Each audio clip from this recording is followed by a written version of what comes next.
Assalamualaikum warahmatullahi wabarakatuh. Saya ingin mengucapkan tahniah kepada tuan-puan kerana anak tuan-puan telah berjaya terpilih ke prasekolah Sekolah Kebangsaan Haji Muhammad Arif bagi tahun 2021. Kami ingin mengucapkan terima kasih kerana tuan-puan sudi memilih prasekolah Sekolah Kebangsaan Haji Muhammad Arif sebagai tapak permulaan untuk anak-anak mengikuti pendidikan awal kanak-kanak. Sedikit info mengenai prasekolah Sekolah Kebangsaan Haji Muhammad Arif. Terdapat dua kelas prasekolah iaitu kelas Bunga Ros dan kelas Bunga Raya. Saya, Puan Siti Nosyaridah binti Muhammad Syahbudin, guru kelas Bunga Raya dan dibantu oleh Puan Madnah binti Masur selaku pembantu pengurusan murid. Puan Munirah binti Muhammad Nawawi merupakan guru kelas Bunga Ros dan dibantu oleh Puan Khalidah binti Khalid iaitu pembantu pengurusan murid. Setiap kelas mempunyai 25 orang murid dan jumlah keseluruhan murid ialah 50 orang. Untuk visi prasekolah, pendidikan berkualiti, insan terdidik, negara sejahtera. Misi prasekolah, kami, warga prasekolah Sekolah Kebangsaan Haji Muhammad Arif berusaha untuk melestarikan sistem pendidikan yang berkualiti untuk membangunkan potensi individu bagi memenuhi aspirasi negara. Dasar prasekolah PPM. Konsep pendidikan prasekolah. Pendidikan prasekolah adalah satu program yang menyediakan pengalaman pembelajaran untuk kanak-kanak yang berumur 4 hingga 6 tahun dalam jangka masa 1 tahun atau lebih sebelum masuk ke tahun 1 di sekolah formal. Matlamat pendidikan prasekolah. Pendidikan prasekolah bertujuan menyuburkan potensi kanak-kanak dalam semua aspek perkembangan, menguasai kemahiran asas dan memupuk sikap positif sebagai persediaan untuk masuk ke sekolah rendah. Objektif pendidikan prasekolah. Kurikulum standard prasekolah kebangsaan menyediakan peluang kepada murid untuk mencapai objektif seperti yang berikut. Pertama, menggunakan bahasa untuk berkomunikasi dengan berkesan. Kedua, mengamalkan nilai-nilai Islam dalam kehidupan seharian untuk murid beragama Islam. Ketiga, mengamalkan nilai-nilai murni masyarakat di Malaysia. Keempat, menghargai dan peka terhadap budaya masyarakat Malaysia. Kelima, menyayangi dan menghargai alam sekitar. Keenam, memperkembangkan konsep pendiri yang positif dan berkeyakinan diri. Ketujuh, mempraktikkan amalan kesihatan, membina kecergasan badan dan menjaga keselamatan diri. Kelapan, mengembangkan daya kreatif dan estetika. Dan kesembilan, mengaplikasikan pemikiran kreatif dan inovatif serta kemahiran menyelesaikan masalah dalam pembelajaran dan kehidupan seharian. Untuk garis pandan disiplin prasekolah.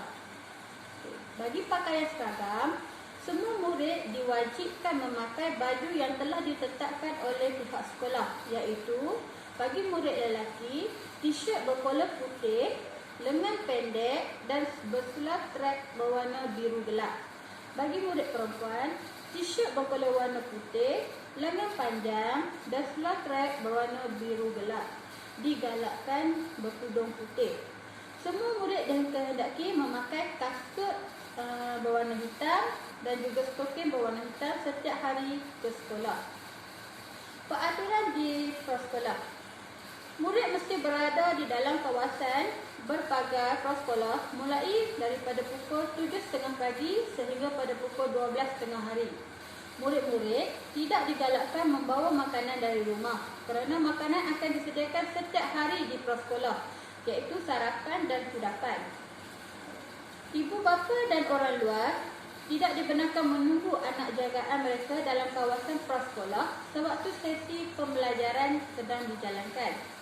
Ibu bapa Ibu bapa juga hendaklah menjemput anak jagaan mereka pada waktu balik di luar pagar prasekolah untuk mengelak sebarang perkara yang tidak diingini berlaku.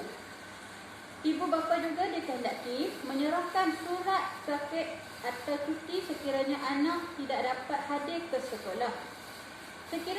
Sekiranya waris ingin mengambil murid pada waktu PDP, waris perlu maklum dan mengisi buku rekod keluar masuk terlebih dahulu.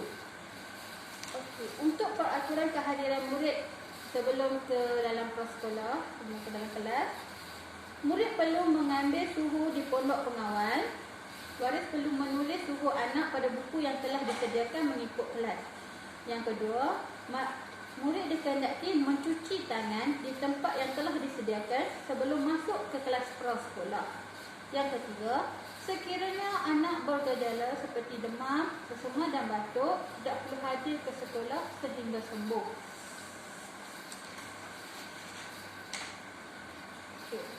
Kurikulum tanduk prasekolah kebangsaan.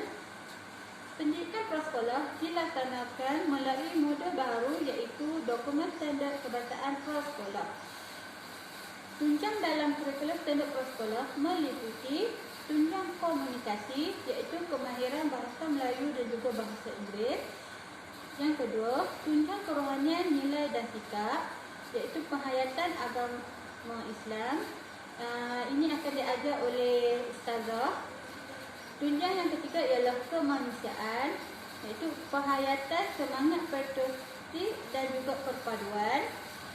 Tunjang yang keempat ialah keterampilan diri iaitu kepimpinan, sosio-emosi dan juga sosial diri. Tunjang yang kelima ialah perkembangan fizikal dan estetika iaitu perkembangan jasmani, kesihatan dan kreativiti. Tunjang yang keenam ialah sains dan teknologi iaitu kemahiran awal matematik dan juga awal sains. Bagi perancangan aktiviti prasekolah pada tahun 2021 ialah minggu orientasi, sukan pra, lawatan sambil belajar, projek luar ataupun penerokaan, karnival kecemerlangan prasekolah, majlis hari raya, majlis hari jadi, apresiasi prasekolah dan sambutan hari kebesaran Islam. Semua aktiviti di atas ni adalah tertakluk dengan keadaan semasa. Tata cara pengurusan prasekolah. Waktu persekolahan bermula pada pukul 7.30 pagi setiap hari. Iaitu pada waktu tu sarapan akan disediakan. Dan waktu belajar pula akan bermula pada pukul 8 pagi sehingga pukul 12 tengah hari. Okey. Untuk makluman para waris, pada tahun 2021 tiada sebarang pembayaran atau yuran yang dikenakan kepada murid. Sekolah akan dibuka pada 20 bulan 1 2021 iaitu pada hari Rabu, dan mohon pada semua waris dapat menghantar anak pada tarikh yang telah ditetapkan. Sekian sahaja taklimat waris untuk tahun 2021. Sekian, terima kasih.